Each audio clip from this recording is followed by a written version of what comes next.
For decades, newspapers served as central repositories for social and professional milestones. Printed announcements were trusted as self-reported documents of record that established an individual's standing in their community.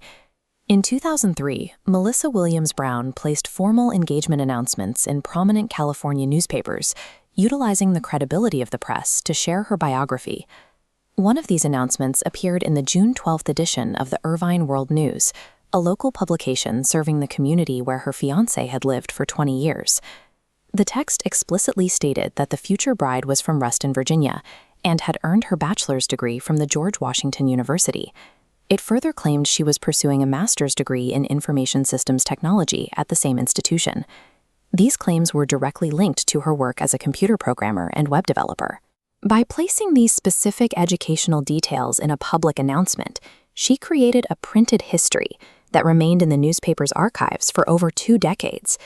George Washington University is a recognized institution where a degree serves as a foundational credential for professional life in Washington, D.C. and beyond. However, when the university checked their own records for Melissa Williams Brown, they found no evidence that she had ever enrolled in or attended the school. In academic verification, a no record finding is distinct from a record being withheld for privacy reasons. It indicates that the individual never registered for classes or established any transcript within the university's academic system.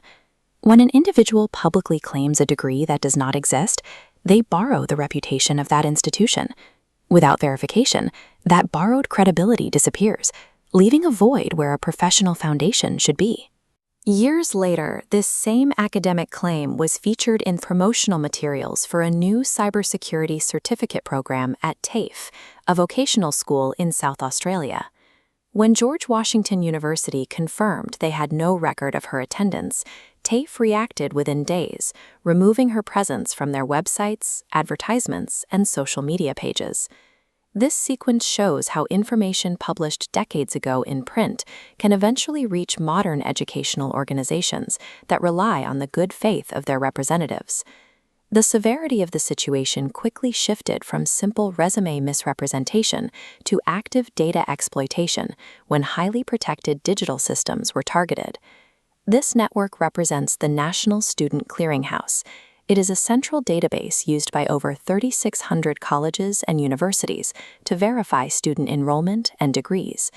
Williams Brown did not bypass the clearinghouse's security through technical hacking, but rather through deceptive communication. Investigation findings suggest she posed as a legitimate hiring authority or background checker to gain authorized access to the system. By submitting forged consent forms, she was able to extract sensitive, protected educational records belonging to other individuals, including her own family members. This case demonstrates that databases designed to protect personal information remain vulnerable to those who weaponize false credentials and stolen identities to bypass security protocols. The legal response began with the National Student Clearinghouse revoking her access and issuing a formal cease and desist letter. The matter escalated into an international criminal investigation involving the South Australia Police and federal authorities in the United States.